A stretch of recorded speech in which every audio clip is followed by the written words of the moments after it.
plateau du Lama Live Show, un KB Nueve, un Ballon d'Oro, un Ousmane Dembélé, un Désiré Doué, un tout en même temps, bien sûr, un Pacho, un CR7, un Messi réuni, bien sûr, il a son média, c'est carré. Comment tu vas, Norman? Ça va, et vous? Ça va très bien, ça fait plaisir que tu sois là. Bah, merci pour l'invitation. Bravo déjà Merci.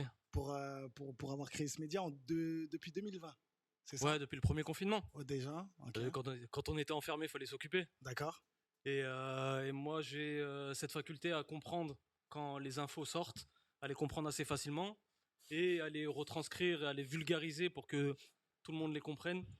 Et voilà, au premier confinement, j'avais rien à faire, j'avais un ordinateur, donc let's go. Et Donc- après, quand il y a eu le déconfinement, pardon, je te coupe. Ouais, vas-y. Quand il y a eu le déconfinement, on a un peu lâché l'affaire, on est parti dans nos histoires. Et ça fait un peu plus d'un an que je m'y mets maintenant pleinement à fond dedans. Justement, tu parlais du métier de journaliste qui est tellement décrié et des fois maintenant discrédité et décrédibilisé maintenant, malheureusement, parce qu'il y a tout et n'importe quoi maintenant qui se font. Quand tu décides de créer ce média, est-ce que pour toi, voilà, là, vraiment, c'est donner l'information première aux personnes ou voilà, se dire, voilà, je vais reprendre un peu ce que les autres font et voilà. Il y a les deux.